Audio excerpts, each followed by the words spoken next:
Hey Jessica, this is me. I'm sorry that I couldn't get to this earlier today. It's about 9:15. I had a pretty wild day.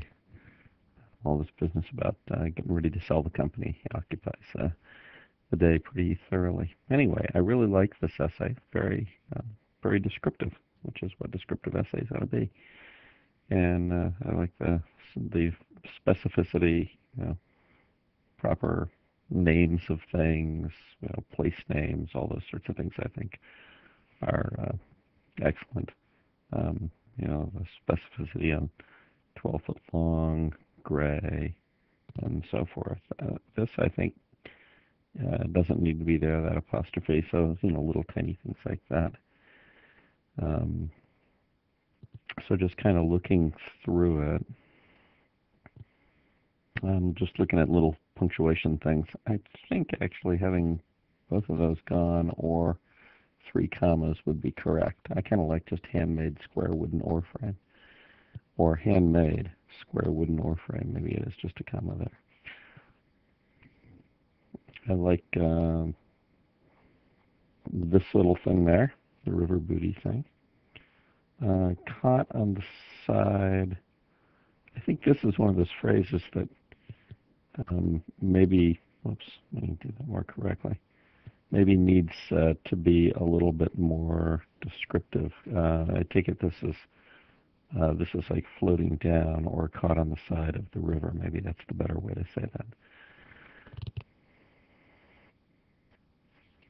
Here's an interesting case where I actually think that this needs a comma here because it's symmetric with this. Greg was in the middle of the raft oaring, comma. The two friends, Kate and Ashley, were in the very front with paddles. I like the fact that it's very front, by the way. I think that's great. With paddles to help Greg through the rapid, comma. And I was in the very back of the raft.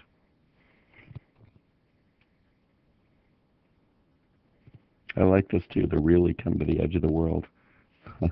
Or really gone off the edge of the world would be another way of putting it. So I like that. I like also that this is very direct and physical.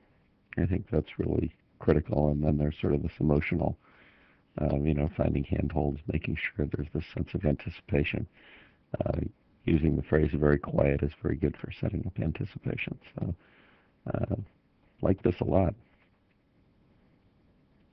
Little thing, I think this is probably a semicolon here. Could be a period also, a new sentence. But I think this is a semicolon. Otherwise it becomes a run-on. So by the way, one question here I think the reader might have is, are these rafts eddied out above the rapids? I take it that's where they're hanging out. So that might be something, assuming that the reader doesn't know how all this works exactly. Something else the reader might want to know is, a descriptive essay especially, is how big was this wave? I mean, is there a sense, is this 5 feet, 6 feet, 8 feet, 10 feet, bottom to top? What is it that it really looks like, and kind of how big is it? And I like this, that you're looking down, and your friends are under the curl of it. But a sense of how big it is, is it bigger than they are? Maybe how big it is relative to them, which is something you can see directly. Twice their sitting height, 3 times, 5 times, that sort of thing. This might be tightened up a little to something more like they got soaked. But just one word where 2 would do. And this word might be a little stronger than tipped. This is maybe something like, nose down or something like that. Something to give more of a sense of the raft, tipping like that with the back straight up in the air. And then the other personal question is, it was almost vertical. Okay, so how high above you or above the front of the raft were you vertically at that point? What is it like? Is it like being on a rooftop? That sort of thing. This might need a sense of simultaneity. That this might need to be a word like while, being soaked by buckets of water. there may even be something stronger here, because the imagery here is this enormous bucking bronco, which I think is powerful, and that it actually has an intent to toss you into the water. Um, this is a little bit disconnected going this way, and I think it needs something there to kind of match up, because it's not the bucking bronco that's tossing the water on you, or is it the bucking bronco that's dunking you underwater every once in a while? But something that kind of makes this match up with the first part. This, I think, needs something along the level of, I would anticipate anyway, that people would be personally um, reacting to this. So here's this uh, first time.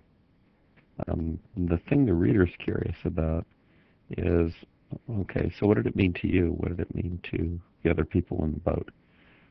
Were you quiet? Were you whooping? Were you relieved? What's a description of what the reaction is? And maybe more important even than the description of literally, what do you do at that point? So it seems like, given that the flow of all this is, we're going through this rapid and all this, there was the anticipation. I actually need to tilt my rapid down, don't I? Here, now we're going through this rapid. We'll move it over here so you can go through it. So here's our little yellow boat here. And there's you, and we're going, ah. So, what's it like down here? When you get to the bottom.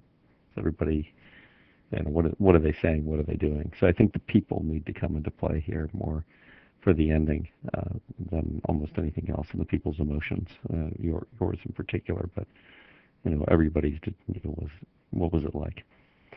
Anyway, I really like this essay. Sorry I couldn't get to it any sooner. These days have got a certain packed quality to them, but they keep sending them. I appreciate it very much, and I'll try to do better on the next one in terms of the time. I love you, and I will talk with you later. Bye-bye.